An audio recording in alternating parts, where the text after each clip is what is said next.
Bienvenue sur Histoire et Récits. Liam venait de terminer sa journée de travail sous un soleil de plomb, la sueur coulant le long de son front et de son cou. Ses muscles endoloris lui rappelaient chaque brique qu'il avait déplacée sur le chantier. Ce travail était exténuant, mais il l'acceptait sans se plaindre.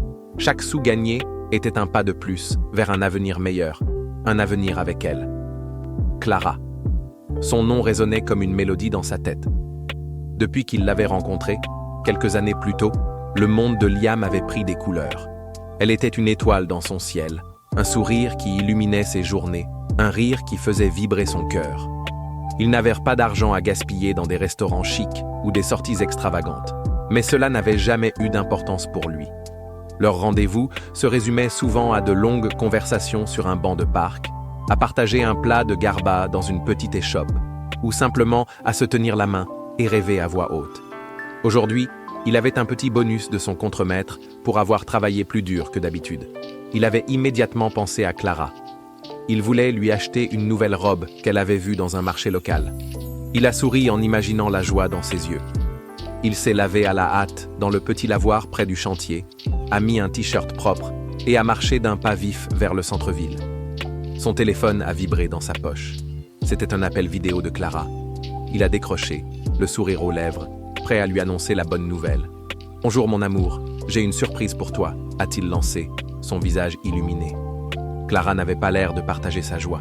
Son visage était grave, ses yeux baissés. Elle a pris un instant avant de parler, et quand elle a levé les yeux, Liam a senti un frisson parcourir son corps. « Liam, il faut qu'on parle. » Le ton était froid, distant. Son cœur s'est serré. « Qu'est-ce qui se passe, Clara? Tu vas bien? Tu as l'air triste. » Je suis enceinte. La phrase a atterri sur Liam comme un coup de foudre. Un coup de foudre qui contenait à la fois la plus grande joie et le plus grand choc de sa vie. D'abord, il a ressenti une vague de bonheur pur. Un enfant, leur enfant. Il a imaginé un petit être avec les yeux de Clara et le sourire qu'il avait. Il a imaginé leur petit nid, leur petite famille. Les jours de labeur se justifiaient soudain 1000 fois plus. C'est formidable, mon amour. C'est la plus belle nouvelle que tu pouvais me donner. Il était euphorique, mais le silence de Clara l'a ramené à la réalité. Liam, il y a autre chose. Je ne vais pas rester ici. Le sourire de Liam s'est estompé. Comment ça? Qu'est-ce que tu veux dire? J'ai décidé d'aller vivre chez ma tante, dans une ville voisine. Elle peut me prendre en charge. Ma mère m'a dit que c'était mieux comme ça, que je pourrais me reposer et que l'enfant ne manquerait de rien là-bas. La nouvelle a frappé Liam de plein fouet. La joie a fait place à une confusion douloureuse. Mais pourquoi? Pourquoi ne pas rester avec moi? On peut s'en sortir. On peut le faire ensemble, Clara. Je suis prêt à tout donner pour vous deux. Je trouverai un deuxième emploi, un troisième s'il le faut. Liam, s'il te plaît, c'est ma décision. C'est pour le bien du bébé. C'est loin de toute cette pression. Je ne veux pas que tu te tues au travail. Je veux que tout se passe bien. Ma tante va s'occuper de moi. La logique de ces mots ne correspondait pas au désespoir que Liam ressentait. Elle semblait si résignée, si lointaine, comme si elle avait déjà tourné une page et qu'il était resté en arrière, figé. Je ne te comprends pas, Clara. Tu m'abandonnes? Non, ne dis pas ça. C'est juste temporaire. Je reviendrai après l'accouchement. C'est juste le temps que je me remette. On pourra se voir, tu viendras me voir le week-end. Liam n'était pas convaincu, mais il aimait Clara plus que tout. Il ne voulait pas la perdre. S'il fallait accepter cette situation pour qu'elle revienne un jour, alors il le ferait. Il a pris une grande inspiration, a ravalé ses larmes et a affiché le sourire le plus sincère qu'il pouvait. « D'accord, je comprends. Je te fais confiance, Clara. Je te soutiendrai, peu importe la distance. Donnez-moi juste l'adresse de ta tante. Je travaillerai encore plus dur pour que vous ne manquiez de rien. Je m'assurerai que tout l'argent que je gagne soit pour vous, pour notre bébé. Merci, Liam. Tu es le meilleur, a-t-elle murmuré, une trace d'émotion dans la voix. Leur conversation a pris fin, et Liam est resté seul avec son téléphone, la nouvelle de la grossesse dans sa poche, et un vide immense dans son cœur. Clara allait partir. Leur rêve de petite famille était mis en pause, suspendu dans l'incertitude. Mais il avait une mission. Il allait devenir père. Et il allait se battre. Il allait se battre de toutes ses forces pour que Clara et leur bébé ne manquent de rien. Il allait se tuer à la tâche pour que cette famille redevienne un jour une réalité tangible. Il a serré les poings et s'est promis que, quoi qu'il arrive, il serait là pour son enfant. Les mois qui suivirent dans l'appel de Clara furent un véritable marathon pour Liam. La fatigue n'était plus une sensation, mais une compagne fidèle qui s'accrochait à lui du matin au soir. Il avait trouvé un deuxième emploi, puis un troisième, travaillant tour à tour sur des chantiers, dans un petit atelier de menuiserie et comme livreur pour un restaurant de quartier. Chaque jour était une répétition du précédent. Réveil avant l'aube, labeur incessant sous la chaleur et retour tard le soir, le corps brisé, les mains calleuses. Son appartement était devenu un simple lieu de passage, un endroit où dormir quelques heures avant de repartir. Sa seule motivation était le téléphone, où il gardait une photo de Clara, son sourire capturé à l'instant où tout semblait encore simple. Ses économies s'accumulaient dans une petite boîte en métal cachée sous son lit. Il comptait l'argent chaque semaine, s'assurant que chaque billet serait envoyé à Clara. Il ne s'accordait rien, pas même un repas plus copieux ou un moment de répit. Pendant ce temps, les conversations avec Clara se faisaient de plus en plus rares et courtes. Au début, elle répondait à ses appels, mais elle était toujours pressée, fatiguée ou simplement distante. « Comment vas-tu? Est-ce que tu te reposes bien ?» demandait-il avec espoir. « Oui, tout va bien, Liam. Ne t'inquiète pas. » répondait-elle, la voix éteinte. Puis les messages se sont espacés. Il lui envoyait des photos de l'argent qu'il avait mis de côté, lui rappelant sa promesse. Elle répondait par des émoticônes, un simple « merci » ou un « bisou ». Liam s'inquiétait, mais il se disait que la grossesse la rendait peut-être irritable. Il se consolait en se disant que tout cela était pour leur avenir. Il se voyait déjà dans ses bras, le bébé blotti contre son torse, l'entendant lui raconter les moments difficiles qu'il avait vécus. C'était un après-midi pluvieux. Liam venait de recevoir sa paie hebdomadaire. Il a pris son téléphone rempli de l'envie de partager cette petite victoire. Il a composé le numéro de Clara, mais cette fois, il a attendu plus longtemps que d'habitude. « Allô ?» a-t-elle finalement répondu, une voix d'une indifférence glaciale. « Clara, mon amour, c'est Liam. Je viens de recevoir ma paie. Je vais t'envoyer l'argent demain matin pour que tu puisses t'acheter ce qu'il te faut. Comment tu vas? Le bébé arrive bientôt, non ?» Un silence pesant s'est installé. Liam a cru que la ligne avait coupé. « Clara, tu es là? »« Oui, je suis là. » Sa voix a tremblé légèrement. Liam a senti une angoisse monter en lui.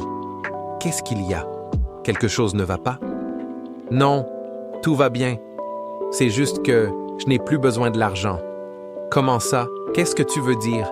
Tu as déjà ce qu'il te faut? »« En fait, j'ai déjà accouché. » La phrase a résonné dans le téléphone de Liam comme une trahison. Il a senti les sols s'effondrer sous ses pieds. « Quoi? Déjà? Mais comment ça déjà? Pourquoi tu ne m'as rien dit? » Les larmes ont commencé à couler sur ses joues, mélange de joie et de douleur. Il était père, mais un mois entier s'était écoulé sans qu'il ne le sache, sans un appel, sans une photo, sans un mot. « Je ne sais pas, ça a été si vite. Je ne voulais pas t'inquiéter. J'ai été très occupé. » Ses excuses étaient des mensonges transparents, et Liam le savait. Le voile d'amour et de confiance qui avait aveuglé ses yeux se déchira, révélant la dure réalité. L'argent qu'il lui envoyait, ses sacrifices, sa foi en elle, tout cela était-il un mensonge? Pourquoi ne lui avait-elle rien dit? Pourquoi Clara? Pourquoi me cacher la naissance de mon propre enfant? 1 mois, tu t'imagines? Liam se sentait trahi, humilié. Il a serré si fort la petite boîte en métal dans sa main que ses phalanges sont devenues blanches. Il voulait jeter son téléphone, crier, se déchaîner, mais la seule chose qui comptait, c'était de voir son enfant. « Je veux le voir. Je veux voir mon fils ou ma fille. Où es-tu? Quand est-ce que je peux te voir? »« Je ne sais pas, Liam. Je dois voir. »« Non, ne me dis pas que tu dois voir. Tu me donnes une date et un lieu. Je m'en fiche d'où tu es. Je dois voir mon enfant. Je veux que tu me donnes l'adresse où tu es pour que je vienne voir mon enfant. » Liam a cessé de supplier. Sa voix s'est durcie, emplie d'une détermination nouvelle et effrayante. La peur qu'il avait de la perdre s'était transformée en une colère froide. La trahison l'avait libéré. Il n'était plus un homme qui faisait tout pour sa petite amie. Il était un père et il exigeait de voir son enfant. Clara, sentant la force dans sa voix, a finalement cédé. « D'accord, d'accord. Je t'envoie l'adresse dans un instant. Je vais te donner une adresse près d'ici. On se donne rendez-vous demain. » Liam a raccroché sans rien dire d'autre. La vérité, quelle qu'elle soit, était sur le point d'éclater. Et il était prêt à l'affronter. Le voyage en bus vers la ville voisine a semblé durer une éternité. Liam n'était plus le jeune homme naïf et éperdu d'amour. Il était un père trahi, un homme dont la rage se mêlait à un désespoir tenace. Il regardait le paysage qui défilait, les petits villages et les champs de maïs, le cœur lourd. Il se demandait comment Clara avait pu lui faire ça, comment l'amour de sa vie avait pu le tromper à ce point. Il avait imaginé le pire, mais l'idée qu'elle ait pu accoucher sans le lui dire, après tous ses sacrifices, était une blessure profonde. Il est arrivé au lieu de rendez-vous, un petit marché bondé, exactement comme Clara l'avait décrit. Il a attendu nerveusement, scrutant la foule, le souffle court. Après de longues minutes, il l'a vue. Elle était assise sur un banc, près d'un grand manguier. Elle avait l'air différente, plus soignée, et portait des vêtements que Liam savait ne pas pouvoir se payer. Elle tenait dans ses bras un enfant. Son enfant.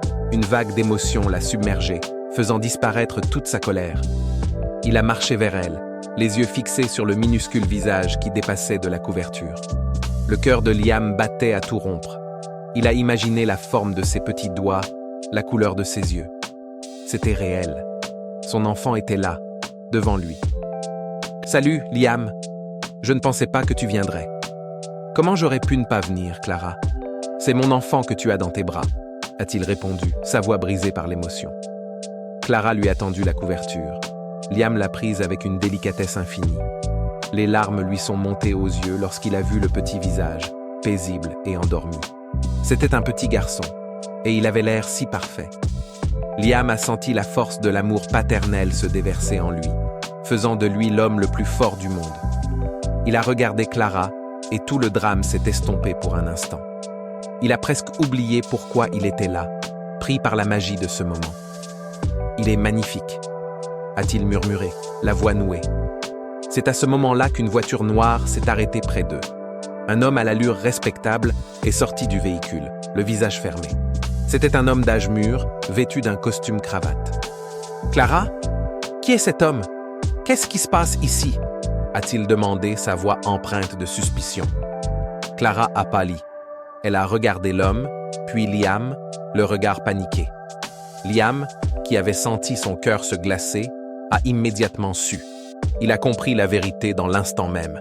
Cet homme n'était pas son père, c'était le mari dont parlait le résumé qu'elle avait donné. Cet homme, c'était Mark. Sans hésitation, Liam a tendu l'enfant à Clara et a regardé droit dans les yeux de Mark.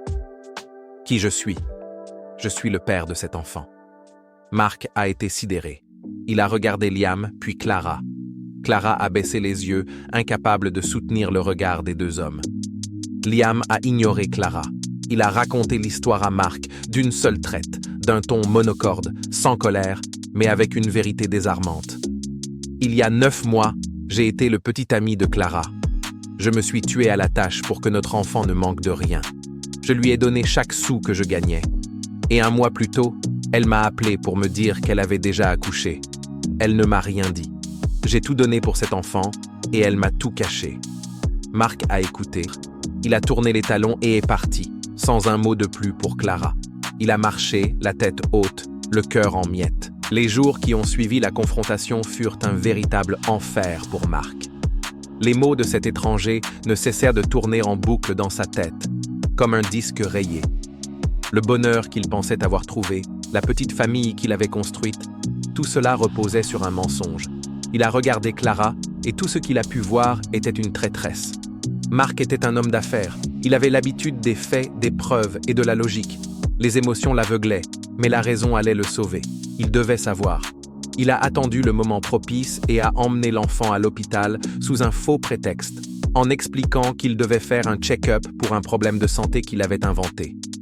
Il a demandé un test de paternité, sans rien dire à Clara. Il a payé une forte somme pour que les résultats soient le plus vite possible. Son cœur de père qui pensait avoir un enfant battait fort. Ses pensées étaient sombres. Il s'était imaginé le père parfait, un bon mari pour Clara. Il pensait avoir enfin la vie dont il rêvait, avec une famille qui s'était formée sans qu'il n'ait à la chercher. Puis l'appel est arrivé. La voix du laborantin était neutre et professionnelle. « Monsieur, les résultats sont prêts.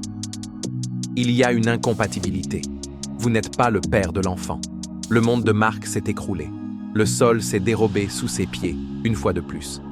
Il a raccroché le téléphone sans rien dire de plus et est resté immobile, le regard dans le vide. La colère a explosé en lui, une fureur glaciale et silencieuse. Il est rentré chez lui, les yeux rouges de rage, et a trouvé Clara qui jouait avec la petite. Il n'a plus vu la femme qu'il aimait. Il n'a plus vu la mère de sa fille qu'il avait accepté d'élever comme la sienne. Il a vu une menteuse, une femme sans honneur. « Clara !» a-t-il hurlé. Clara a sursauté, surprise par le ton de sa voix. « Qu'est-ce qui se passe, Marc ?»